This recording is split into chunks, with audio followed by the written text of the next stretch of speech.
शिक्षक भी आपको तभी शिक्षा देगा जब आप उसको पैसा दोगे, बाकी के नहीं देगा। कि हम आपके खाते में 10 लाख रुपए डलवा देते हैं, 1 लाख आप रख लेना और बाकी के 9 लाख हमको वाइट करके दे देना। तो ऐसे में आपने कभी कुछ किया ऊपर नीचे? फिर हम कैश में भी वापस कुछ पैसा हमसे लेते हैं। जैसे मैं यूपीएससी की तैयारी कर रहा हूँ, तो विश्वविद्यालय में उस लेवल की तैयारी होनी चाहिए, लेकिन होती नहीं है। तभी तो कोचिंग की जरूरत है। और आप दिल्ली में चले जाओ, यूपीएससी का पूरा मार्केट है। अब इन केस हम मान लेते हैं यहाँ पे कोई दूसरा एनजीओ आ जाए और वो भी सेम आपके जैसा काम कर रहा है, तो आप लोग मिलकर काम करते हो या आप देखते हो कि इसको हटाओ यहाँ से? बाकी बीच में एक एनजीओ आया था वहाँ पे, पर मेरे बच्चे, मैंने बोला ना, मेरे बच्चे इतने स्ट्रांग है ना और इतने मतलब हमारे से कनेक्टेड है ना कि वो खुद ही नहीं जाते। बोले हम जिस भी एनजीओ के साथ पहले भी हम काम कर चुके हैं, तो हमारा ऐसा रहता है कि हम उसको ट्रांजैक्शन हिट कराते हैं, क्योंकि उनको तो शो करना पड़ता है कि 2 करोड़ का फंड उनके लिए तो लाइबिलिटी है सीएसआर, तो उनको इसी एनजीओ अकाउंट में डालना ही डालना है।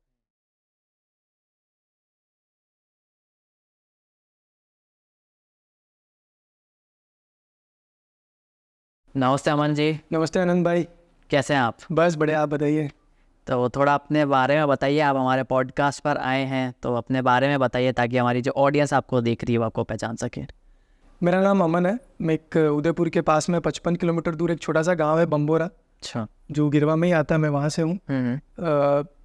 5वीं से 6ठी क्लास तक की पढ़ाई मैंने वहाँ से की थी। फिर मेरे मदर मुझे उदयपुर ले आए थे और उदयपुर में फिर बची मैंने पढ़ाई की। और अभी फ़िलहाल हम आकृति फाउंडेशन चला रहे हैं।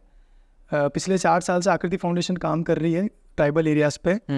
और उसके साथ ही मैं भी स्कूडल प्राइवेट लिमिटेड, जो हाइपर लोकल डिलीवरी का जो स्टार्टअप है उदयपुर में, उसमें मैं मार्केटिंग लीड कर रहा हूँ।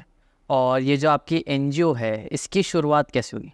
सबसे पहले तो एनजीओ थोड़ा मैं कम बोलना पसंद करता हूँ। अच्छा। क्योंकि एनजीओ नाम सुनते एकदम ऐसा लगता है कि यार ये तो यार पैसे कमाने का धंधा है, मशीन है, ये है वो, पैसा ब्लैक से वाइट करने, ब्लैक से वाइट करने का, ये है वो है। तो एनजीओ नहीं, मतलब हम हमारे जितने भी मेंबर्स हैं, एवन जो भी है, तो हम एनजीओ नहीं बोलते, हम जस्ट एक हमारा ऑर्गेनाइजेशन है या फिर एक क्लब है जो ये काम करता है, सोशल सर्विस। तो जैसा कि मैंने बताया कि बीए मैंने ऑप्ट किया था। तो इनिशियल बीए में जो मेरे जो एनजीओ के जो मैम है, को फाउंडर रिद्धि भाटिया, वो जैसलमेर से है, तो उनसे मेरी मुलाकात हुई। और हम कहीं गार्डन में लाइक बैठे थे, चाय वगैरह पी रहे थे, तो हमने सोचा कि हम कहीं घूमने चलते हैं वगैरह संडे को वगैरह। तो हम संडे को बड़ी घूमने गए थे। अच्छा। ठीक है, जैसे बाहुबली हिल उस समय नया ट्रेंड में आया था। तो हम बड़ी घूमने गए थे। तो बड़ी में हम गांव के अंदर से रास्ता निकला था, तो हम मतलब गांव से निकले थे। तो वहाँ पे कुछ बच्चे थे, तो वो बच्चे एकदम झुंड बना के कुछ फंक्शन चल रहा था आई थिंक, या फिर कुछ गवरी नृत्य हो रहा था। तो हमने रुकने के लिए रुक गए। तो बच्चे हमारे पास आए, भैया हमको पार्ले जी बिस्किट या कुछ चॉकलेट दिलाओ ना। अच्छा। हमने लेके, चलो बच्चे बोल रहे हैं, सब गाँव के बच्चे, तो हमने उनको दिलवा दिया। तो फिर हमने पूछा कि स्कूल जाते हो क्या है वगैरह, जो बेसिक एक आदमी पूछता है कि बच्चों क्या करते हो। तो हमने पूछा कि हाँ स्कूल जाते हैं, ये करते हैं वगैरह, बड़े होके क्या बनना है, वही टिपिकल डॉक्टर इंजीनियर वगैरह। ठीक है, फिर जो है सेलेक्टेड डॉक्टर इंजीनियर सी, बस जो 3 है। सीए का तो चलो गाँव में इतना नहीं पता, डॉक्टर इंजीनियर और एक आधे किसी ने पायलट बोला था। अच्छा। तो ऐसा था। तो फिर उसके बाद हम वापस शहर आ गए। तो बच्चे, बस उन बच्चों की हंसी और उन बच्चों का जो उस समय जो मतलब हमसे एकदम जो एनर्जी क्या पता एक्सचेंज हुई थी, तो वो अभी तक मतलब उस घर जाने के बाद भी मेरे अंदर गूंजती रही कि यार क्या है क्या नहीं है, मतलब कितना अच्छा गांव मिला वगैरह। क्योंकि जैसा मैंने आपको बताया कि मैं बम्बोरा से हूँ, तो बम्बोरा ऐसा गाँव है कि जैसे एक साइड से नदी चल रही है और एक साइड से ये पहाड़ पे मेरा स्कूल हुआ करता था। मेरे को आज भी याद है कि मैं इंटरवल में नदी भाग जाता था। अच्छा। मेरे पापा नदी क्रॉस करके स्कूल जाते थे? नदी क्रॉस करके जाते थे। इवन ये कि नदी तैरने भाग जाते थे। अच्छा। कि बंक ले लेते थे और तब कुछ भी आ रहे हैं, कुछ भी झूठ मूठ का नाटक करके। और खाना, इवन हमारे रेसेस का खाना हम नदी जाके खा के आ रहे थे। तो मेरे पापा शुरू से मतलब मेरे को ऐसा एक्सट्रोवर्ट ही रखा था उन्होंने कि तू जा बेटा नदी पे जा वगैरह कर, मतलब ऐसा कुछ किसी भी को करिकुलम में कभी भी पीछे नहीं रखा। अच्छा। पीटी परेड कराना, ये कराना, तो वो बहुत मेरा एक अलग ही कोजी, मेरा मतलब एकदम टिपिकल गाँव जैसा गाँव था कि पेड़ पौधे, इवन हमारे खेत थे, हम खेत पे जाते थे कभी। तो जैसे ही मेरे फादर 2010 में एक्सपायर हुए थे, उनको कैंसर था। उसके बाद हमारी मदर हमारी एजुकेशन और ओवरऑल डेवलपमेंट के लिए उदयपुर लिए। तो जब मैं उदयपुर आया, तो उसके बाद से ऐसा सीन था कि एकदम से मैं आया, जैसे जो रूरल से जो अर्बन का शिफ्ट था ना, तो मैं उसको शायद हजम नहीं कर पाया। मैं आते ही मैं अलग ही रहता था, क्योंकि यहाँ मैंने एकदम ऊंची ऊंची दीवारें देखी। वहाँ पे जस्ट हमारा मतलब वहाँ पे भी घर था, मतलब 2 मंजिल का था घर वहाँ पे, बट लेकिन एकदम यहाँ एकदम बहुत बड़ा कुछ मैंने देखा कि यहाँ ऊंची ऊंची दीवारें हैं, इंग्लिश में बात करनी पड़ेगी, और बच्चों को मतलब नया नया स्कूल का एडिशन लिया था तो वहाँ से बच्चे इंग्लिश में बोलते थे, मेरे को इंग्लिश में बहुत इशू हुआ था इनिशियली। फिर उसके बाद चीज़ें मतलब बहुत बड़ी बड़ी चीज़ें दिखी तो मैं घबरा जाता था यार कि मेरे को क्या यहाँ तक पहुँचना था क्या, मतलब मैं अपने आप से हमेशा होता था कि मैं कौन हूँ और मैं क्या यहाँ तक पहुँचना है क्या मुझे, या फिर कहाँ तक पहुँचना है, मेरा क्या जर्नी पे। और वो आती थी फिर मैं उसको दबा देता था, वापस आती थी। फिर जैसे जैसे बड़े हुए तो फिर मैंने थोड़ा बहुत उदयपुर के आजू बाजू के एरिया घूमने का काफ़ी शौक था। ट्रैकिंग कैंपिंग करते थे, तो 9वीं 10वीं से कैंपिंग कर रहे हैं, ट्रैकिंग कर रहे हैं, पहाड़ चढ़ने चले जाते थे। कंडी माता नीमच माता तो है ही है, और उसके अलावा बड़ी पे कोई भी पहाड़ चढ़ लिया तो कभी कीचड़ से आ रहे हैं, मम्मी कहती थी क्या हो गया ये वगैरह, यहाँ पे भी तो गाँव जैसे ही रहे। बिल्कुल, ये तो अपने गाँव बना लिया तूने यहाँ को। मैं कहा यार मेरे को मेरा छोटा सा गाँव उदयपुर में मिल गया कि मेरे दोस्त भी मुझे सारे ऐसे ही मिले कि जो ट्रैकिंग में सहायता देते थे, कैंपिंग वगैरह हम कभी कभी कर लेते थे, और उसके अलावा मतलब नेचर में जाना वगैरह। तो जैसे ही मैंने आकृति में जो जैसा मैंने बताया कि बीए फर्स्ट ईयर में जब हम बढ़ी गए थे तो वो गांव पे एकदम से मुझे उस गांव का, मेरे जो गांव का वो एकदम से फ्लैशबैक आया कि यार ये तो थोड़ा रिलेटेबल कुछ हो गया है। तो मेरे को फिर उसके बाद वापस घर आए। अब होता क्या है कि अपना दिमाग ऐसा फ्रेम्ड है कि आज मैं आपके साथ बैठा हूँ, मोमेंट आया, अभी अगले मोमेंट में वापस मैं अगला बन गया। बट लेकिन कुछ चीज़ें होती ना, वो जब आप नॉर्मल होते हैं, जब आप रात में आप कभी बैठे हो या अपना एक टर्म है लाइक सेल्फ इंट्रोस्पेक्शन करते हो कि आप अपना आत्मसमर्पण करते हो, तब आप सोचते हो कि यार आज दिन भर में मैंने क्या किया। तो तब मैंने सोचा यार कि यार गांव गए थे, ऐसा कुछ हुआ था यार, बच्चे मिले थे वगैरह, पास में नहर चल रही थी, पीछे पहाड़ थे, बड़ी था, तो एकदम से लगा। तो फिर उसके बाद वो गई, बात ख़त्म हुई, वापस हम कॉलेज में मिले, रेगुलर रूटीन लाइफ हुआ। तो कॉलेज में मिला, मैं एक एनजीओ से जुड़े थे, तो वो एनजीओ के साथ रिद्धि जी ने मुझे जुड़वाया था कि यार अपन जुड़ते हैं यार, एक एनजीओ से क्लब है, जो यंग बच्चे थे सब काफ़ी वहाँ पे कुछ करना चाहते हैं, उन्होंने काफ़ी बोला अब जुड़े आते नहीं है कभी अपन। तो मैं उनसे जुड़ा, तो उनका ऐसा पर्सपेक्टिव था कि बच्चों को पढ़ाने जाते थे वो संडे तो अलग अलग एरियाज़ में जाते थे, जैसे कभी इस एरिया में चले गए, कभी इस एरिया में चले गए।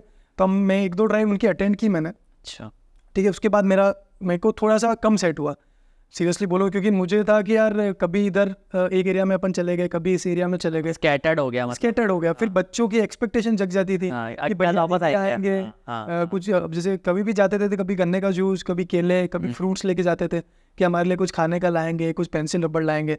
तो फिर मुझे लगा यार कि मेरे को नहीं आना, क्योंकि मेरे को थोड़ा अधूरा लगा। फिर मैंने, देखो मेरा शुरू से ऐसी रहा, जो चीज़ करनी तो ढंग से करनी, नहीं तो फिर उसको हाथ भी नहीं लगा। ठीक है, तो आधा अधूरा नहीं करना। हाँ, मतलब आधा अधूरा भी कह सकते हैं। और ये कि चीज़ों को जड़ से, ताकि उसका जो रियल सोल्यूशन है प्रॉब्लम का, उस पर अपन काम करें।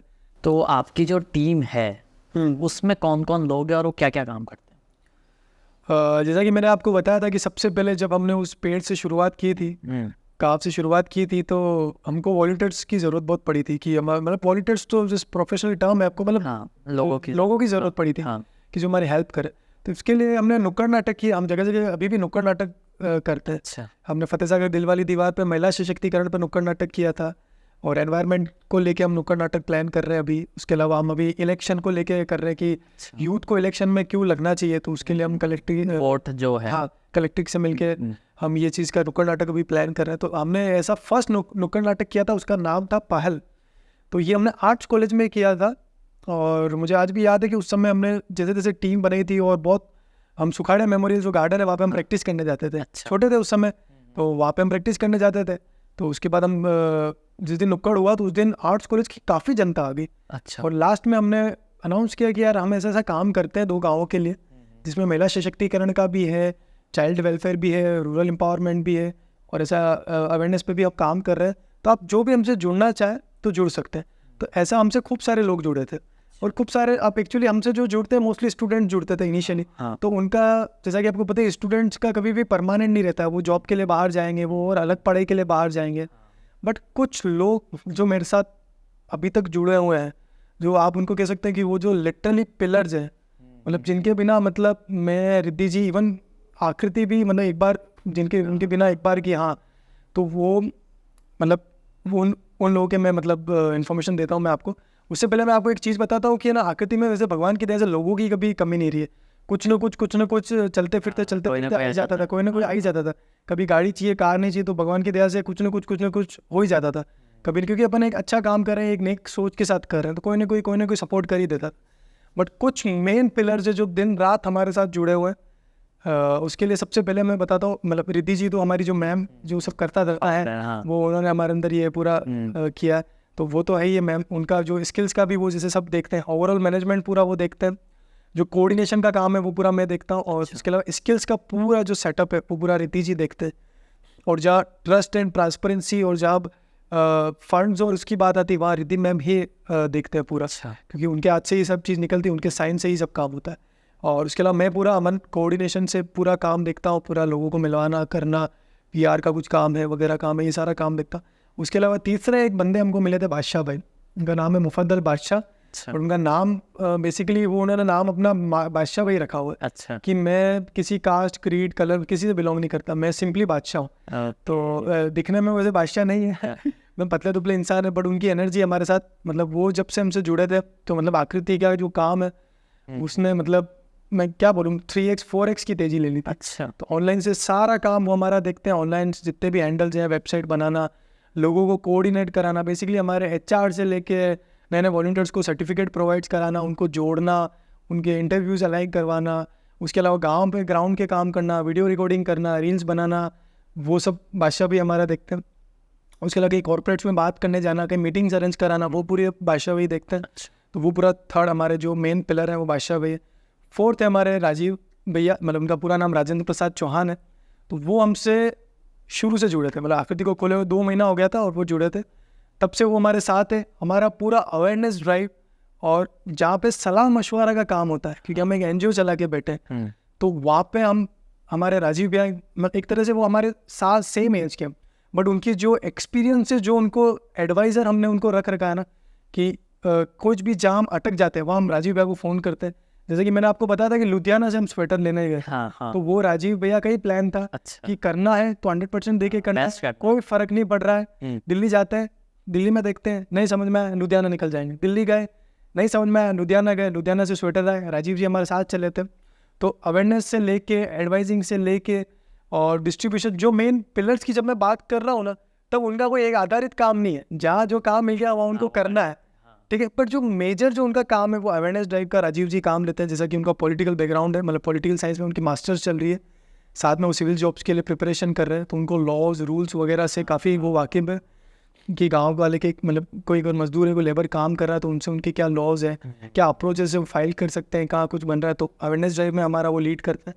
उसके अलावा गाँव में फूड मैनेजमेंट और मील मैनेजमेंट का काम हमारे राजीव जी करते हैं। अच्छी वहाँ पे बन गया नहीं बन गया मील, उसके अलावा बना है तो क्या क्वालिटी बनी, क्या गुणवत्ता के साथ बना है, उसमें कुछ 1% भी रिस्क नहीं लेना हमको कि भाई बना है किसको क्या क्या क्वालिटी। और हमारे गांव में जब भी मील रहता है, जितना हो सके शुद्ध कच्ची घानी का सरसों का तेल डालें, और उसके अलावा जो आटा है वो भी मोटा आटा, प्रॉपर अच्छी चक्की से पिसा हुआ।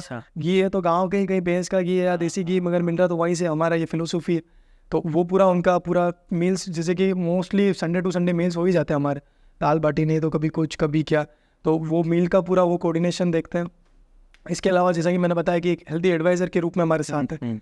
चौथा हमारे पास मतलब जैसा कि मैं, रिद्धि, राजीव जी और बादशाह भाई। फिफ्थ हमारे पास एक निखिल जी है जो हमारे डिस्ट्रीब्यूशन से रिलेटेड सारा काम वो देखते हैं। अच्छा। इसके अलावा फ्री टाइम पे वो सैटरडे डिस्ट्रीब्यूशन का पिकअप करना है, कहाँ से इन्फॉर्मेशन मिलेगी वापस सप्लाई करना, वो पूरा निखिल जी देखते हैं। तो ये हमारा फिफ्थ है। इसके अलावा सिक्स्थ हमारे पास है राहुल जी, जो हमारे प्रोजेक्ट ऑफिसर है और हमारे कंटेंट राइटर हैं बेसिकली।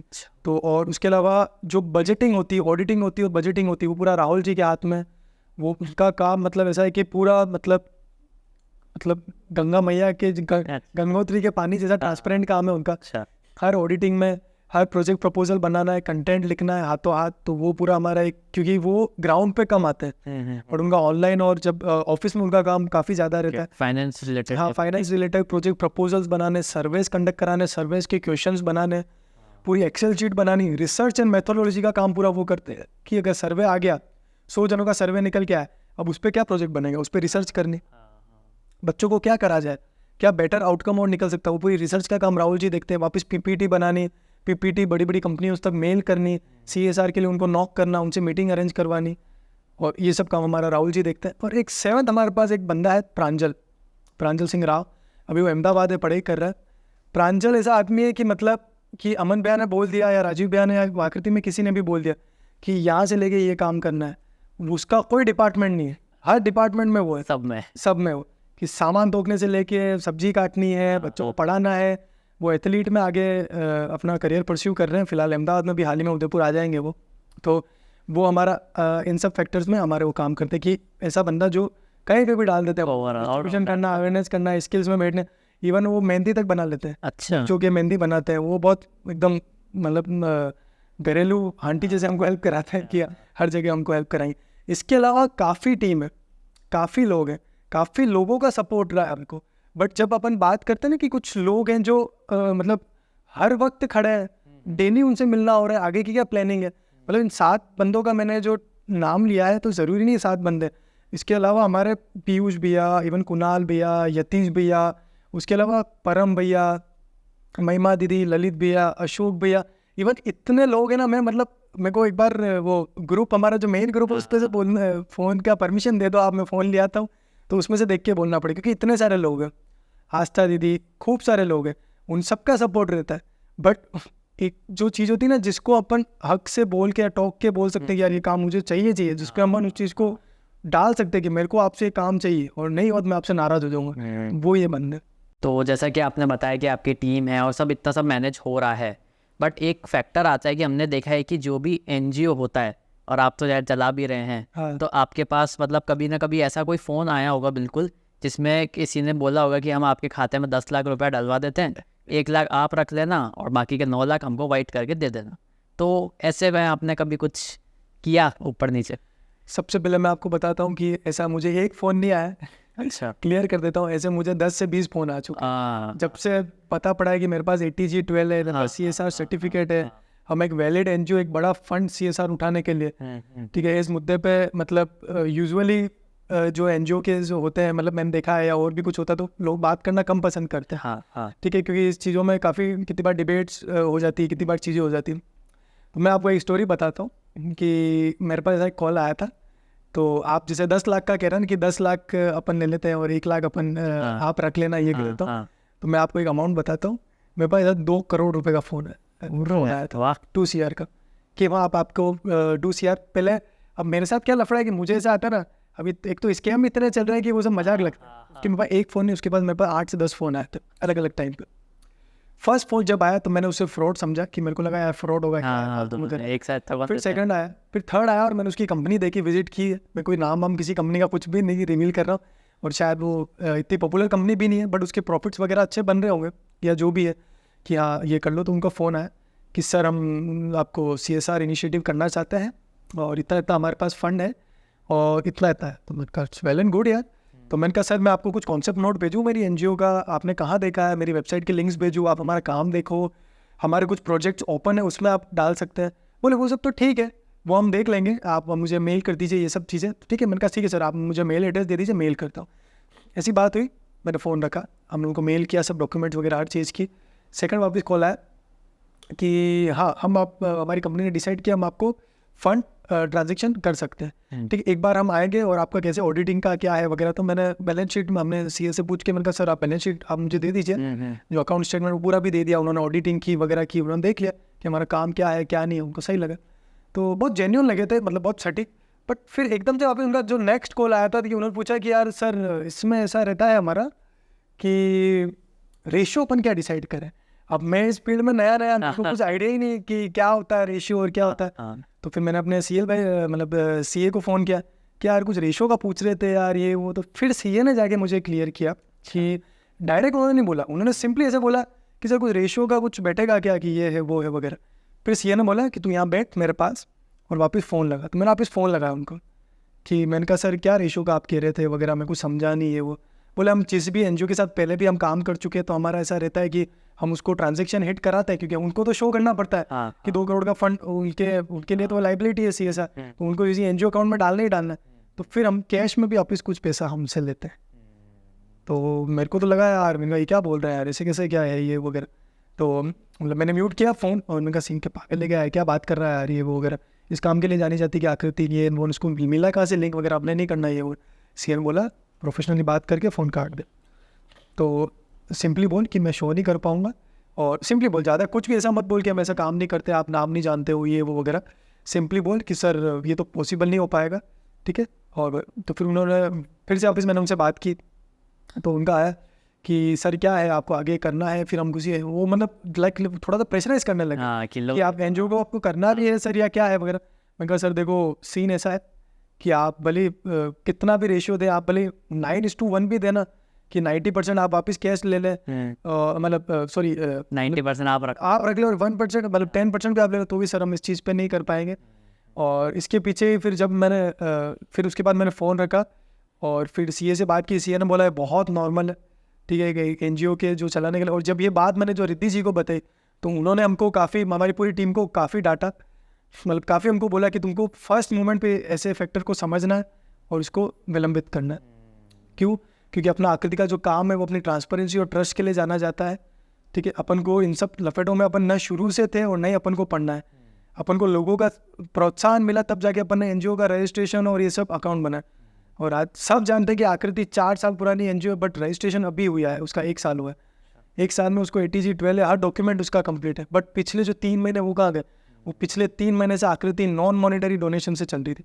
आपको कुछ भी आकृति में कराना है आप हमको दे दीजिए, आपको कपड़े देने हैं, आपको स्टेशनरी देनी, हम पैसा नहीं लेते सर, आप ये दे दीजिए, ठीक है। एक टाइम आ जाता है कि आपको मॉनिटरी इन्वॉल्वमेंट करना ज़रूरी पड़ता है, क्योंकि अभी हमको गाँव में 10 सिलाई मशीनों की नीड है, ठीक है। कुछ लड़कियों को साइकिल दिलवानी है ताकि वो गाँव शहर आके पढ़ाई कर सके। कहीं पे किसी यहाँ टॉयलेट नहीं, टॉयलेट बनाना है। अभी जैसे चुप्पी तोड़ जो हम लाडलोहार मैम के साथ प्रोजेक्ट करने जाएंगे तो उसके लिए हमको फंड रेजिंग करनी है, तो उसके लिए हमको प्रोजेक्ट बेस्ड फंड की ज़रूरत पड़ती है। तो वो हम प्रोजेक्ट्स बनाते हैं, हमारे जो प्रोजेक्ट ऑफिसर प्रोजेक्ट बनाता है वो कंपनी में प्रोवाइड करता है, और वहाँ से कंपनी या जो इंडिविजुअल कुछ बिजनेसेस है उनको हम नॉक करते हैं, वहाँ से फंड्स आ जाता है, तो ठीक है, वेल एंड गुड है। नहीं तो हमारा आकृति का एक और ड्राइव होती है, ड्राइव बोलो या फिर नाइट बोलो, फंड रेजिंग नाइट। अच्छा, जो सब जानते हैं फंड रेजिंग नाइट आकृति की होती है। हमारे पास खूब सारे आर्टिस्ट हैं, अपने गौरव भाई है, हमेशा उनके काम का मैं हमेशा दाद देता हूँ। उन्होंने हमेशा आते हैं, जब भी बोलते हैं सैटरडे संडे गिटार निकालते हैं। हम सब सिंगर्स हैं, हमारे पास अलग अलग तरह के गाते गाना और प्रोजेक्ट लेके खड़े हो जाते हैं, गाना गाते हैं, भीड़ आती है, सर हमारा प्रोजेक्ट है, आप सपोर्ट कर सकते हैं क्या। इस फंड रेजिंग नाइट से हमने अच्छा खासा फंड कलेक्ट किया है, ठीक है। अब तो ऐसा ठीक है, कंपनी वालों का या फिर कुछ इंडिविजुअल लोगों का आपको बहुत अच्छा सपोर्ट है, वहाँ से आ जाता है। बट जब हमको लगता है जब हमको ये करनी चाहिए तो हम फंड रेजिंग नाइट करते हैं। वहाँ हमारी आकृति का प्रमोशन भी, हमारा कॉन्सेप्ट भी बताते हैं। फंड रेजिंग नाइट से हमारा हमको वॉलंटियर्स भी मिल जाते हैं, नए गाँव जाने के लिए हमको कुछ अच्छे अच्छे लोग भी मिल जाते हैं, फंड्स भी मिल जाता है, नॉन मॉनिटरी डोनेशन भी मिल जाता है, हर चीज़ मिल जाती है। हमारे पास हर तरीके के रास्ते हैं काम करने का, बस हमको ये सब जमेलों में नहीं पड़ना है। क्योंकि वो फिर जिस दिन हमने ये एसेंस खो दिया ना आनंद भाई, उस दिन सब आपके पास ही आएंगे सब फिर और जिस दिन हमने ये ऊपर नीचे वाला और ये फंड वाला काम हमने उल्टा सीधा करना शुरू कर दिया ना, जो पेड़ वाला जो थीम है ना, वो पेड़ ही खत्म हो पेड़ हो जाएगा। फिर मैं भी दुनिया में हो गया, मैं कैपिटलिज्म में फंस गया, समझ लेना वो हो गया। तो और सबको पता है, आप कभी भी आप बोले कोई भी, इवन जो भी अपन को सुन रहा है कि यार आपकी ऑडिटिंग दिखाओ, आप लो ऑडिटिंग देखो, पूरी अकाउंट स्टेटमेंट देखो, एक पैसा कहाँ जा रहा है आपको सब पता है। तो अभी हमने थोड़ी देर पहले जब अमन जी से बात करी थी तो उन्होंने बताया था कि उदयपुर में हाईएस्ट नंबर ऑफ NGOs है, तो ऐसा क्यों है? उदयपुर में ही सबसे ज़्यादा क्यों है? देखिए, उदयपुर में एक तो सबसे बड़ा जोग्राफिकल रीज़न है, भौगोलिक रीजन है कि यहाँ पे अरावली श्रृंखला जो है, और देखा जाए तो ट्राइबल्स जो होती है वो अधिकतर जंगलों में, जैसे तो आदिवासी जो होते हैं वो जंगलों में ही निवास करते हैं। तो इसकी वजह से है ना, मतलब इंडिया में सबसे ज़्यादा NGO उदयपुर में, 3000+ NGO काम कर रहे हैं उदयपुर में। तो ये अरावली में जो मीणा है, ग्रासिया है, गमेती ट्राइब्स है, ये सारी ट्राइब्स यहीं पे हैं। तो उसके अकॉर्डिंग है ना, जितने भी NGO है वो यहीं काम करना चाहते हैं। और देखा जाए तो है ना, मतलब पूरी दुनिया से पिछड़े हुए और जो सबसे पिछड़े हुए लोग हैं वो यही लोग हैं। और जितने भी सरकारें या फिर जितने भी NGOs होते हैं या फिर जो भी मतलब ऐसा चाहते हैं कि हम समाज में कुछ काम करना चाहते हैं तो वो यही काम करना चाहेंगे। तो इसीलिए उदयपुर में सबसे ज़्यादा NGOs काम कर रहे हैं।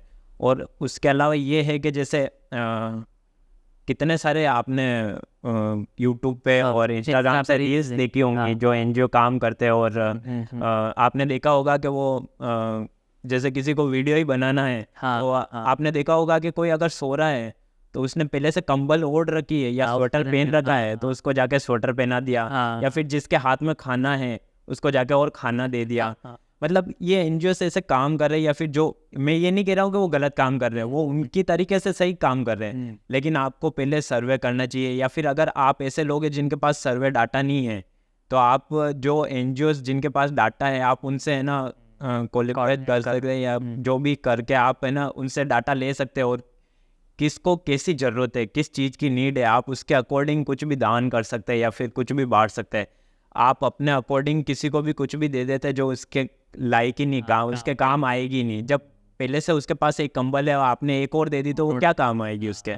लेकिन जिसके पास कंबल है और उसको नीड है खाने की, तो आप उसको खाना प्रोवाइड करें, खाना प्रोवाइड कराओगे तो उसका मतलब खाना काम आएगा, वो कंबल क्या काम देगी। और जिसके पास खाने की नीड नहीं है और आप उसको मतलब खाना ही दे रहे हो, तो उसको कंबल दीजिए आप पैसे। तो आप पहले डाटा लीजिए। हमारे ये वैसे आकृति फाउंडेशन जाना ही इसीलिए जाता है, हम पहले पर्टिकुलर कोई भी गांव लेते हैं और उस पर पूरा रिसर्च करते हैं कि क्या गांव में कितनी पॉपुलेशन है, कैसे कैसे लोग वहाँ निवास कर रहे हैं, कौन लोग हैं जिनको ज़रूरत है, खाने की ज़रूरत है या फिर कपड़ों की ज़रूरत है। हम उसी के अकॉर्डिंग फिर काम करते हैं। और जैसे 250 बच्चे ही अगर एक गांव में या 300 ही है, तो हम एक्स्ट्रा कपड़े भी ले जाते हैं या फिर जो भी खाने की ज़रूरत हो तो एक्स्ट्रा ले जाते हैं, क्योंकि उस टाइम पता नहीं रहता कितने बच्चे आएंगे, कौन कैसे क्या आ जाएंगे। तो सबको मतलब कुछ ना कुछ चीज़ तो सबके पास जानी चाहिए, हम इसको ध्यान में रखते हैं। और पूरा मतलब डाटा पूरा स्टडी करके ही हम काम करते हैं।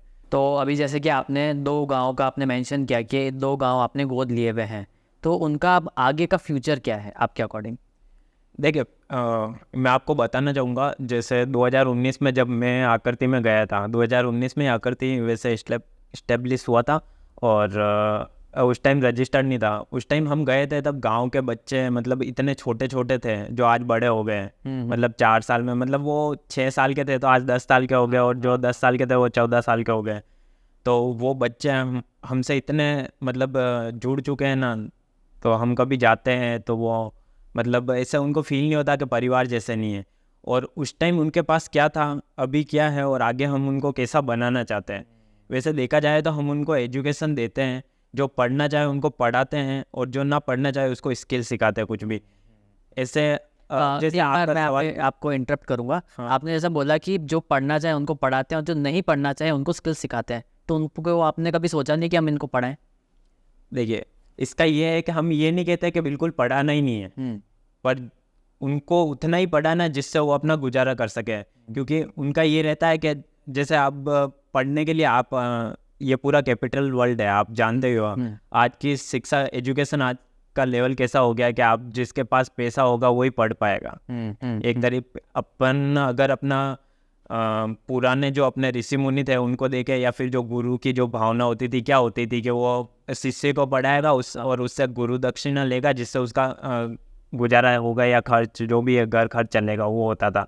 लेकिन आज के कैपिटल वर्ल्ड में क्या हो गया है, शिक्षा एक धंधा की तरह हो गई है। तो अभी इसका क्या है कि जैसे पूरा है ना, मतलब एजुकेशन पूरा है ना पैसों पे शिफ्ट हो गया है कि आप जितना पैसा दोगे उसके हिसाब से आपको एजुकेशन मिलेगी। और वापस है ना, जो शिष्य और गुरु का जो एक उसके बीच में जो रिलेशन था, कनेक्शन था, वो पूरा हट गया है। अगर शिक्षक भी आपको तभी शिक्षा देगा जब आप उसको पैसा दोगे, बाकी के नहीं देगा। और ये चीज़ अपने आप है ना विश्वविद्यालयों में देख लो। जैसे मैं यूपीएससी की तैयारी कर रहा हूँ, तो विश्वविद्यालय में उस लेवल की तैयारी होनी चाहिए, लेकिन होती नहीं है, तभी तो कोचिंग की ज़रूरत है। और आप दिल्ली में चले जाओ, यूपीएससी का पूरा मार्केट है। और मेरे को एक चीज़ भी याद आती है कि उसमें ये भी है कि आज का जो स्टूडेंट है वो अभिमन्यु है, और जो कोचिंग क्लासेस है वो पूरा है ना चक्रव्यूह बना हुआ है। अब उसको पता नहीं है कहाँ जाना और कैसे क्या पढ़ना है। तो ये चीज़ है। और अभी वापस अपन बात आते हैं गांव पे। तो गांव के जो बच्चे हैं, हमने उनको स्किल, ऐसा नहीं है कि स्किल है ना मतलब हम ही जा रहे हैं और हम ही सिखा रहे हैं। जैसे पीएम स्किल योजना भी चल रही है, तो हम उनको वहाँ पे भी ले जाते हैं कि आप यहाँ पे करो, क्योंकि हम पूरा नहीं कर सकते, इतने रिसोर्स नहीं, इतना पैसा नहीं है, कुछ भी नहीं है, तो हम नहीं करते हैं। सरकार भी करती है ये काम, हम उनको बताते हैं। लेकिन जो बच्चियाँ हैं जो जाना नहीं चाहती, जिनके माँ बाप भेजते नहीं हैं, तो उनको हम उन तक पहुँचते हैं कि जो नहीं जा पा रही वहाँ पीएम स्किल योजना में नहीं जा पा रही, हम उनको फिर स्किल सिखाते हैं। जैसे सिलाई होगी या फिर कुछ भी और बैग्स बनाना या फिर कुछ भी, जिससे वो अपना घर खर्च निकाल सके। तो इससे क्या हो रहा है कि वुमेन एम्पावरमेंट हो रहा है, महिला सशक्तिकरण हो रहा है, महिला का आर्थिक विकास हो रहा है, जिससे वो खुद कुछ अर्न कर सकती है और अपने परिवार और अपने बच्चों का ध्यान रखती है। और वैसे अपने भारतीय परंपरा या समाज में रहा ही है कि महिला एक मतलब सफल पुरुष के पीछे महिला का हाथ रहा है। तो महिला का हाथ इसी तरह से रहता है कि वो घर के जो भी छोटे मोटे खर्चे और जो भी होते हैं वो अगर वो निकाल लें तो दोनों गाड़ी के पहिए एक जैसे सेम चलते हैं।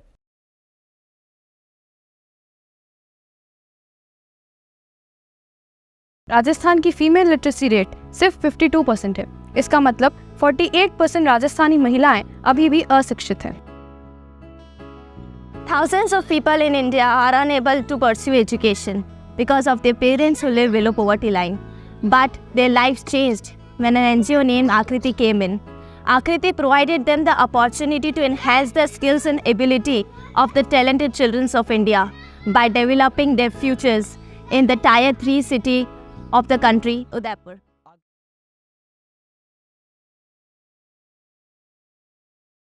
तो जैसा कि आपने शुरू किया जो आकृति है, हाँ जी। तो अगर हम ऑन ग्राउंड पर बात करें तो आपने क्या अभी तक इम्पैक्ट क्रिएट किया है?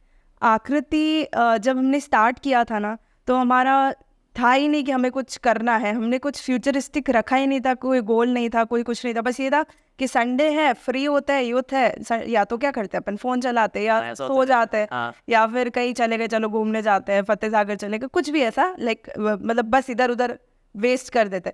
तो एक बार ऐसा हुआ कि हम लोग बड़ी घूमने गए थे, संडे गए थे तो हम बड़ी घूमने गए थे। तो हमें ऐसा लगा कि बच्चे कुछ ऐसे शायद आई गेस कुछ बेच रहे थे, कुछ अमरूद वगैरह कुछ बेच रहे थे। तो हमने सोचा कि एक बार देखते हैं, इंटरेक्ट करते हैं इनसे। फिर हम इनके गांव गए अंदर, तो गांव गए तो हम जैसे ही गए तो इतने खुश हो गए कि एक साथ में 5-10 बच्चे इकट्ठे हो गए। तो हमको लगा यार ये तो बहुत ही अच्छी चीज़ है, मतलब बच्चे इतने एक्टिव, इतने स्पॉन्टेनियस और इतने फ्रेंडली। सबसे बड़ी बात, क्योंकि आजकल की जो जनरेशन के बच्चे ना वो तो बात भी नहीं करते आपसे सही से, और या तो जवाब ऐसे देंगे कि आप सुन भी नहीं सकते हो। पर वो बच्चे तो मतलब काफ़ी अच्छे से उन्हें मतलब ग्रीट किया उन्होंने हमें, और काफ़ी इंटरेक्ट किया हमसे। तो हमें ऐसा लगा कि नहीं यार, इनके साथ संडे टाइम तो स्पेंड करना बनता है। फिर हमने ऐसा सोचा कि चलो इनके लिए थोड़ा ब्रेकफास्ट मील वील कुछ लेके जाते हैं। और नेक्स्ट संडे जब हम लोग गए तो हमने सोचा कि थोड़ा सा इनको पढ़ाते हैं। तो पहले तो ये लोगों को काफ़ी ज़्यादा डर था कि अच्छा ये तो पकड़ने वाले हैं, ये तो चोटी काट देंगे, मतलब बच्चों को डरा के नहीं रखते। तो 3-4 बच्चे आए नहीं। हमने पूछा क्या हुआ, तो बोले कि पापा ने मना किया, आप तो किडनैप करके ले जाओगे। तो हम तो खुद यंगस्टर से आई गेस 5 साल पुरानी बात है, 18-19 के थे हम लोग। तो हमको तो हंसी आवे कि मतलब हम कहाँ लेके जाएंगे इनको। फिर बातचीत करी, पेरेंट्स से मिले, पूरे गांव में हमने मतलब उनको ये विश्वास दिलाया कि हम आपके सामने ही बैठ के आपके बच्चों को पढ़ाएंगे, हम कहीं लेके नहीं जा रहे। तो एक्चुअल में आप अगर हमारे गांव में आओगे ना तो एक पेड़ है और पेड़ के नीचे ही हम पढ़ाते हैं, जो वो पुराना गुरुकुल वाला जो कॉन्सेप्ट है ना, वैसे ही हम पढ़ाते हैं। तो गांव वालों को भी थोड़ा थोड़ा ऐसे 2 महीने हो गए, 3 महीने हो गए, तो उनको लगा अच्छा नहीं ये थोड़े ट्रस्ट वर्दी लोग हैं, इन पर भरोसा किया जा सकता है। तो फिर बच्चे आने लगे। मतलब फिर एक टाइम ऐसा हो गया कि हमारे पास इतने बच्चे आ गए, इतने 150-200 बच्चे एक गांव में आने लग गए। फिर हमारी टीम भी धीरे धीरे तो वो उसी गांव से आते थे आसपास? बिल्कुल उसी गांव के बच्चे, जिसमें लड़कियां। और हमारे गांव की सबसे खास बात यह है कि हमारे पास वुमेन एम्पावरमेंट बहुत ज़्यादा है, हमारी लड़कियां बहुत ज़्यादा है, हमारे पास लड़के इतने नहीं है। तो एक दूसरे को देख के, और उनको ऐसा लगता था ना कि चलो भैया दीदी कुछ पढ़ाएंगे, कुछ सीखने को मिलेगा। ऐसे करते करते 150-200 बच्चे हो गए, और उतने ही वॉलंटियर्स हो गए।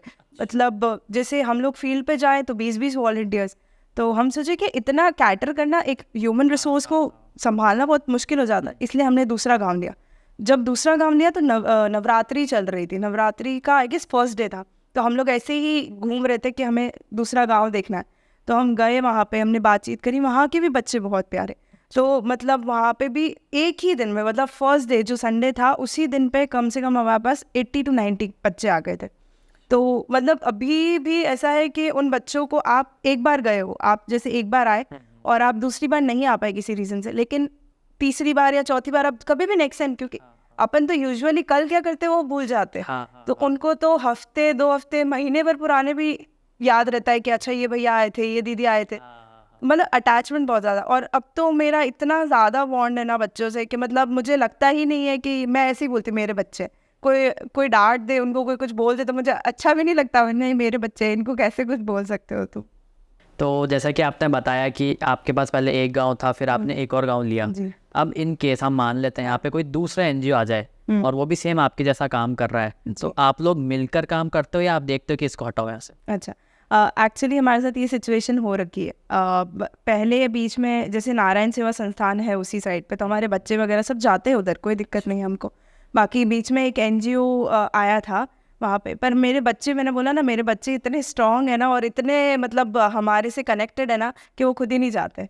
और अगर कोई आ भी जाता है तो हम उनको हम तो इनवाइट करते कि हमारे साथ आओ, हमारे साथ काम करो, क्योंकि जितना यूथ इसमें इन्वॉल्व होगा ना, जितना मतलब जितनी एनर्जी, जितने लोग मिलेंगे ना, उतना ही कुछ इम्पैक्टिंग रिजल्ट क्रिएट होगा वहाँ पे। जो बच्चे हैं वहाँ पे, उनको पढ़ाना, हमारे पास तो इतने सारे सेक्टर्स हैं ना कि एक सेक्टर तो है ही नहीं कि जिसमें हम परेशान हो जाएंगे इनको हटाओ। हमारे पास तो बहुत सारी ऐसे पढ़ाना है, उनको अवेयरनेस देना है, उनकी मील बनानी है, उनको स्किल सिखानी। तो अगर कोई एनजीओ आना भी चाहता है तो हम तो उसको वेलकम करते कि आओ हमारे साथ थोड़ा सा हेल्प करो उनका बेटरमेंट के लिए। अभी जैसे कि आपने बताया कि आप सस्टेनेबिलिटी पर काम करते हो, आप रिनोवेट कर रहे हो, तो ये सब चीज़ें आप लोगों के लिए करते हो या खुद पर भी अप्लाई होती है? एक्चुअली वो होता है ना कि मैं खुद ही साइंटिस्ट का चूहा हूँ, मैं सब चीज़ पहले खुद पे एक्सपेरिमेंट करती हूँ, फिर मैं कोशिश करती हूँ कि हाँ बाकी, जैसे मेरा भाई है राहुल, तो हम दोनों बहुत जितना मिनिमलिस्टिक यूज़ ले सकते हैं चीज़ों का हम पसंद करते हैं कि वही ले। मेरा एक उसूल है, मतलब खुद के लिए है वो, मैं पर्सनल लोगों को भी सजेस्ट करूँगी कि अगर वो करें कि अगर आपको बहुत ज़्यादा नीड नहीं हो कपड़े खरीदने की तो मत खरीदो। अच्छा। अगर आपको लगता है कि बहुत ही ज़्यादा नीड है तो पहले आप थ्रिफ्ट स्टोर्स पे जाओ, क्योंकि आप जब ऐसा करते हो ना तो अगर आप एक नया कपड़ा लेने जाओगे तो उसके लिए कपड़ा, पानी, हर चीज़ लगती है। तो मुझे ऐसा लगता है कि क्यों इतना सब यूटिलाइज करना है, क्योंकि लोगों को क्या गलतफहमी है कि दुनिया में जो भी सब चीज़ें ना वो इंसान के लिए ही है। उनको ये नहीं पता है कि आने वाली जनरेशन भी है, उनको ये नहीं पता है कि जानवर भी रहते हैं, पक्षी भी होते हैं, उनको ये नहीं पता है कि हर एक जीव का जो सांस लेता है उसका अधिकार है दुनिया पे। तो वो चीज़ लोग भूल जाते हैं, उनको लगता है पेड़ क्या है, हमने उगाया हमारे लिए, काट दो, पर उनको ये नहीं पता है कि पेड़ भी सांस लेता है। तो जितना हो सके मिनिमलिस्टिक, मतलब इनफैक्ट मैं मेरे शैम्पूज खुद बनाती हूँ, मैं मेरे हेयर ऑयल्स खुद बनाती हूँ। पहले थोड़ी सी टकली हो रही हूँ मैं। कैसे? शैम्पू, मतलब आपका बैकग्राउंड तो आपने बताया कॉमर्स और आर्ट्स का है और ये तो केमिस्ट्री का सब्जेक्ट लग रहा है। बिल्कुल। जब मैं आई गेस 8th-9th में थी तो मुझे ऐसे बहुत ज़्यादा था कि मैं गोरी लगूँ, ऐसा कुछ भी। तो मेरी मम्मी से मैं चीज़ें पूछती थी कि आपने अपने उसमें क्या यूज़ किया, और मेरे लिए लोगों के लिए कार्स इंटरेस्टिंग हो सकती है, लोगों के लिए कि फ़ैशन इंटरेस्टिंग हो सकता है, मेरे लिए ये इंटरेस्टिंग था कि ऑर्गेनिक कैसे बना सकते हो आप चीज़ें। मतलब जैसे मैंने बताया ना, मेरे पापा मेरे लिए इंस्पिरेशन है, तो मेरे लिए साइंटिस्ट का चूहा भी है। मतलब मैं जो भी एक्सपेरिमेंट करती हूँ ना पापा पे भी करती हूँ। मतलब पापा मेरे से परेशान है, मुझे एक ही डायलॉग होता है, नीम हकीम खतरे जान। तो उनको ऐसा लगता है कि कुछ भी हुआ ना तो तू देख लेना। तो मतलब मेरी मम्मी है तो उनके बाल इतने लंबे लंबे, मेरी नानी है उनके इतने लंबे बाल अभी भी एट दिस एज, और काले बाल है। अब मेरा क्या थोड़ा जेनेटिक्स पापा वाली साइड में चला गया तो मेरे बाल उड़ गए। बाकी मेरी सिस्टर है उसकी भी काफ़ी थिक, काफ़ी ज़्यादा। तो मैं मम्मी से पूछती थी आप क्या यूज़ करते थे अपने बचपन में, तो मम्मी कहती हम मेड से सिर धो लेते थे, और मिट्टी को छाछ में मिला के उससे सिर धो लेते थे। तो मैंने सोचा ऐसे कैसे पॉसिबल है। फिर धीरे धीरे मेरा इंटरेस्ट, और फिर मुझे बाद में पता चला ये जो शैम्पू है, एक तो ये सबसे पहले प्लास्टिक बॉटल्स या प्लास्टिक सैशेज में आता है। हाँ। तो वो नुकसान तो करता है, ये पानी में मिल जाता है, हो जाता है। फिर दूसरा उसकी फ्रेग्रेंसेस, आप कभी भी देखना अपने घर पे कितनी बार जो पीने वाला पानी आता है ना उसमें भी शैम्पू का टेस्ट आता है या साबुन का टेस्ट आता है, क्योंकि अपन यूज़ तो वही कर रहे हैं, भले कितना भी पानी फिल्टर हो जाए, कितना भी हो जाए, एसेंस फ्रेग्रेंसेस तो रह ही जाती है। और एक उसमें होता है सोडियम लॉरल सल्फेट करके एक पीछे होता है, कोई भी आप शैम्पू, साबुन, कुछ भी आप देख लो उसमें आजकल हर चीज़ में, तो वो इतना ज़्यादा डैमेजिंग है आपके बॉडी के लिए। अब जो जनरेशन आ रही है ना आगे वाली, आप देखना, एक तो फ़ोन वाली और चिड़चिड़ी, मतलब छोटे छोटे बच्चे भी ऐसे ही, क्योंकि फ़र्क पड़ता है आप क्या खाते हो, आप क्या यूज़ करते हो, आप कैसे इन्वायरमेंट में रहते हो, उसका बहुत बहुत ही ज़्यादा फ़र्क पड़ता है। मतलब मैंने पेरेंट्स को देखा इनफैक्ट कि वो बच्चों को उठते ही चाय, बिस्किट ये खिला देते हैं, और उनको ये नहीं पता उस बिस्किट के अंदर कंटेंट क्या है। वीट बिस्किट भी आप देखोगे तो उसके अंदर 50% मैदा होता है, बट उसको 50% को कौन पड़ेगी, 50% वीट पड़ लिया। हाँ बस, और वही उसमें पामोलियन ऑयल होता है और भी शुगर, ये वो एसिडिटी रेगुलेटर्स। मैं खुद जब उदयपुर में आई थी तो मेरा ट्रीटमेंट चला था संजय जैन से, तो इसलिए चला था क्योंकि मैं खुद बहुत मतलब फूडी हूँ, बहुत ही ज़्यादा, मुझे बहुत ज़्यादा पसंद है। लेकिन हाँ, उदयपुर आने के बाद, आकृति जाने के बाद मतलब मुझे ये समझ में आया कि नहीं, अननेसेसरीली जो हम ये कंज्यूम करते हैं ना, उसकी भी ज़रूरत नहीं है। अगर आप बेटर लिविंग लाइफस्टाइल अगर आप रखते हो ना, तो यू आर योरसेल्फ, मतलब आप अपने आप में कॉन्फिडेंट फील करते हो। आपको ऐसा लगता ही नहीं है कि हाँ मुझे कुछ प्रॉब्लम हो रही है, मुझे एंजाइटी हो रही है, तो फिर वो स्ट्रेस रिलीवर, एंजाइटी रिलीवर्स की ज़रूरत ही नहीं पड़ती। आजकल तो छोटे छोटे 9-10 के बच्चे, हमको स्ट्रेस हो रहा है, हमको एंजाइटी हो, क्यों हो रहा है?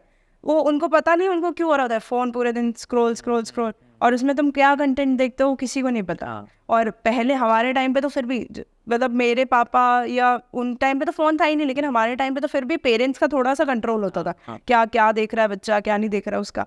बट अभी तो कोई कंट्रोल नहीं, कोई कुछ नहीं है। और उसके बाद भी दूसरा, आप क्या यूज़ करते हो उसका तो इतना इम्पैक्ट पड़ता है।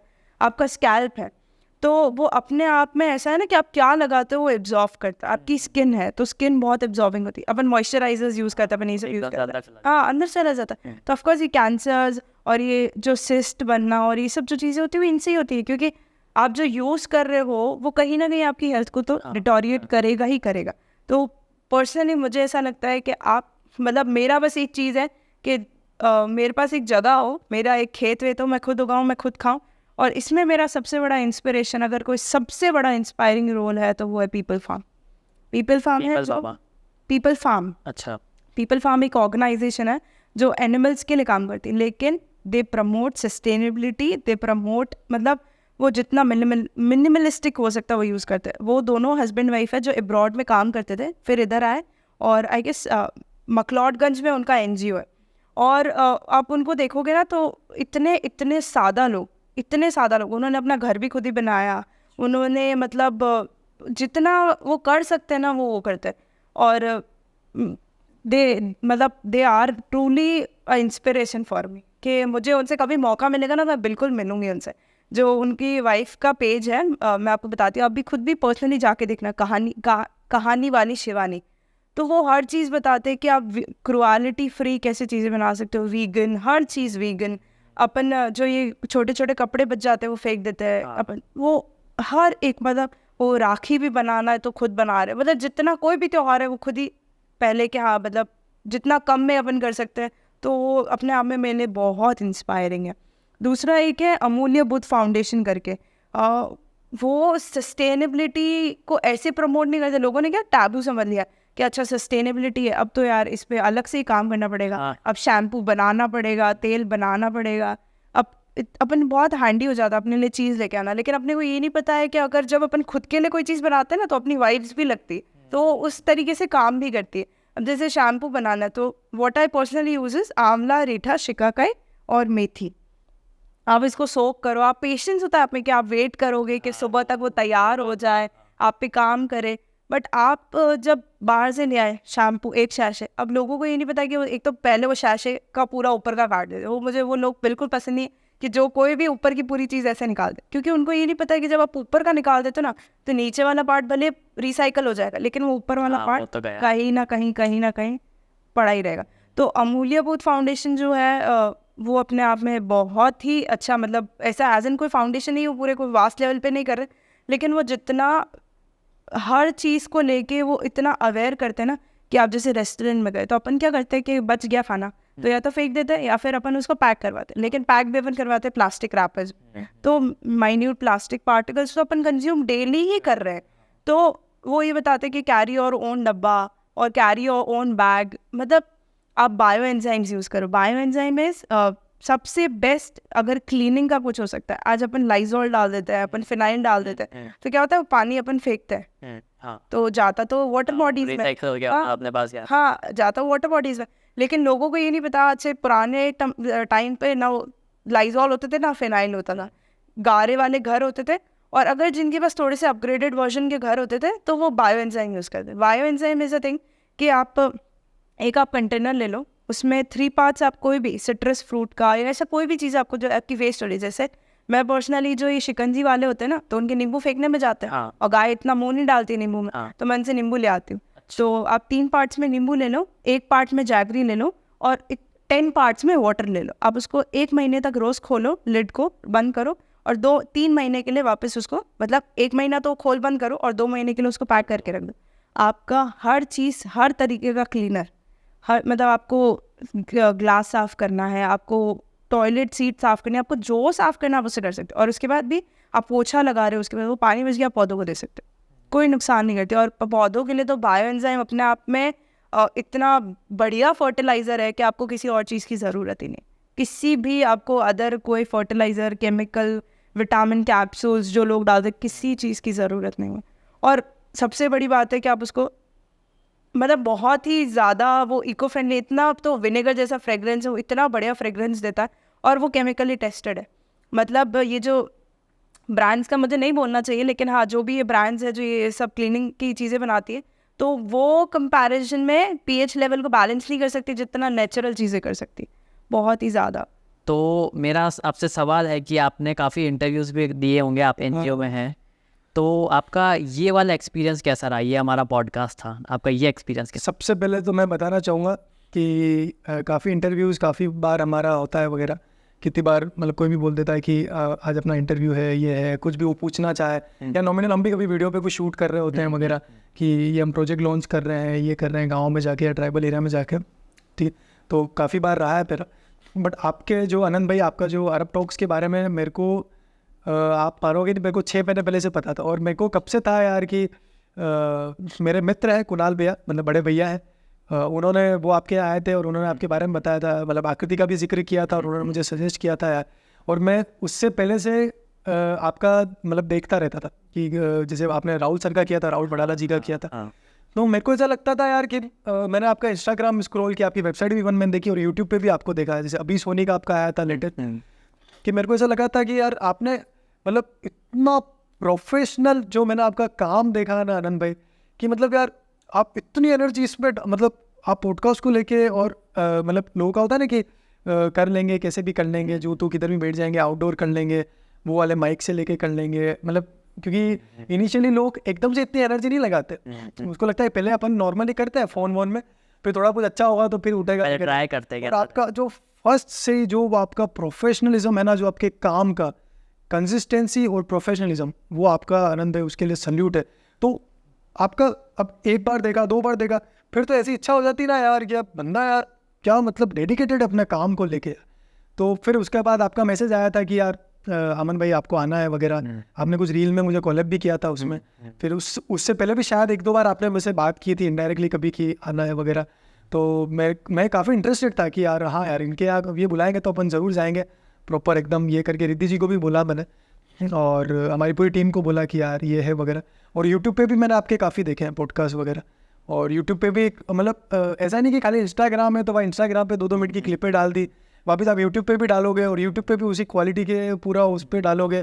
आपका म्यूज़िक से लेके कैमराज, लाइट वगैरह, साउंड से लेके माइक से लेके इतना एकदम काम, इतना एकदम कहते ना कि एकदम व्यवस्थित काम हो गया, तो वैसा लगा मेरे को। तो फिर अभी आज आए, आपसे फाइनली मुलाकात हुई है, आपके लाइफ के बारे में जाना है और आपसे भी कुछ बातें की है, जैसा कि आपकी जर्नी के आपने मतलब आपने आपकी जर्नी के बारे में बताया था, तो मेरे को बहुत अच्छा लगा। और मैं आपको अभी ये पॉडकास्ट ख़त्म होगा उसके बाद 10 नाम ऐसे बताऊंगा कि हाँ इनका आपको ज़रूर करना, जो मेरे कुछ नॉन में है। और मतलब आपका ऐसा है कि ना कि मतलब एकदम कुछ एकदम सीरियस टाइप कुछ नहीं लगा कि आपका कोई होने वाला ये होना, ऐसा लगा कि एकदम फ्रेंडली कन्वर्सेशन हो रही है कि मतलब आपका अपन इवन देखते भी है ना। यही फ़र्क है इंटरव्यू और पॉडकास्ट में। इंटरव्यू इज बेसिकली स्क्रिप्टेड और पॉडकास्ट में हम कन्वर्सेशन कर। आपको यूट्यूब पे भी देखते हैं ना, आपके यूट्यूब का मैं भले आप जो भी मुझे सुन रहा है, आप यूट्यूब पे जो आपका जो अरब टॉक्स करके है इंस्पायरिंग स्टोरीज ऑफ ह्यूमंस, आप सर्च करके देखो, आप कहीं से भी पॉडकास्ट लेके और ड्रैग करके किसी भी कॉर्नर पे चले जाओ, मैं मजाक नहीं कर रहा हूँ, आप कोई भी वीडियो ले लो जितने भी आपने अभी तक पॉडकास्ट किए हैं और उसके ड्रैग करके कहीं पे भी पहुंच जाओ, बीच में आपको वहाँ से लिंक शुरू हो जाएगी। ये मज़ा आपके पॉडकास्ट में हमको आता है।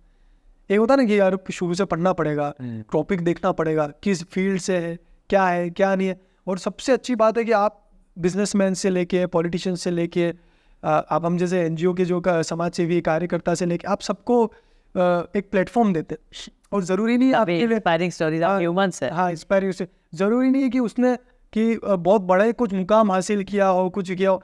वो सबसे अच्छा लगता है कि आप कुछ एक यूनिक चीज़ बंदों में ढूंढते हैं कि हाँ यार ये बंदे को लाओ यार, भले दुनिया उसको नहीं जाती, मैं उसको मतलब फेमस करूँगा या मैं उसको दुनिया को दिखाऊंगा, मेरे प्लेटफॉर्म से दुनिया को दिखे। और मेरी एक एडवाइस लोगों से ये है कि मैंने बताया अभी थोड़ी देर पहले कि मतलब आप जितना हो सके सस्टेनेबिलिटी को प्रमोट कर सकते हैं अपनी लाइफ में। आप खुद सस्टेनेबिलिटी एक बार सस्टेनेबिलिटी अपने आप में कोई बड़ी चीज़ नहीं है, आप खुद एक बार ट्राई करो। आप अपना शैम्पू बना के देखो, आप हेयर ऑयल बना के देखो, आप एक बार कुछ नहीं तो आप बस एक बार क्या बोल सकते कोई हेयर मास्क लगा के देखो, आपको ऐसा लगेगा कि नहीं यार मतलब थोड़ा सा वो अलग चीज़ है बाहर की चीज़ों से। कुछ नहीं तो मैं एक चीज़ सजेस्ट करूँगी कि बेसन ही लगा के देखो अपने मुंह पे, आपको वो ज़्यादा इम्पैक्टिंग लगेगा जो बाहर के फेस वॉश वगैरह। और दूसरी ये चीज़ है कि उदयपुर की जनता से मैं रिक्वेस्ट करूँगी कि मैं ये नहीं बोलती कि आप सिर्फ आकृति आओ, मैं ये नहीं बोलती कि आप सोशल वर्क करो, मैं ये सिर्फ बोलती हूँ कि आप जितना पॉजिटिवली और जितना इम्पैक्टिंग लोगों के लिए कुछ कर सकते हो। मैं ये कहती हूँ आप कहीं पे भी घूमने जाते हो, आपको ऐसा लगता है अभी जैसे बारिश के दिन थे, आप सब जने कहीं ना कहीं घूमने जा रहे थे, तो मैं आपको सिर्फ एक रिक्वेस्ट करूँगी कि आप अपने साथ थोड़े से कपड़े, आपके जो पुराने कपड़े वो लेके जाओ। आप कहीं ऐसी बाहर की जगह पे जाते हो जहाँ लोग मिलते हैं आपको, तो आप उनको दे सकते हो, क्योंकि उनके लिए उदयपुर आना बहुत आउटस्कर्ट्स में हो जाता है। तो अगर आप कुछ लेके जाते हो, वहाँ पे बच्चे होते हैं, स्टेशनरी ले गए, फ्रूट्स ले गए।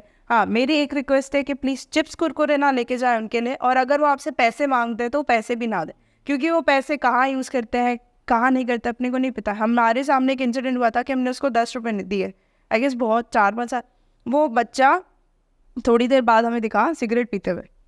तो वो चीज़ लोगों को समझ में नहीं आती, उनको ऐसा लगता है कि पैसे देना इज़ ज़्यादा ईजी, लेकिन हाँ उसके साथ रह के या उसको कुछ सिखाने या उसको कुछ ऐसी चीज़ देना जो उसके लिए यूज़ आ सके। तो बस मेरी यही एडवाइस है कि ज़रूरी नहीं है आप आकृति आओ, लेकिन हाँ आपके आसपास में इतने लोग हैं, इतने जीव हैं, आप उनकी हेल्प कर सकते हो। कुछ नहीं तो एक छोटी सी शुरुआत कर सकते हो कि अपने घर से एक रोटी गाय की, एक रोटी कुत्ते की, वो दे सकते हो, और वो सबसे ज़्यादा इम्पैक्टिंग हो सकता है किसी और चीज़ के बजाय। Thank you.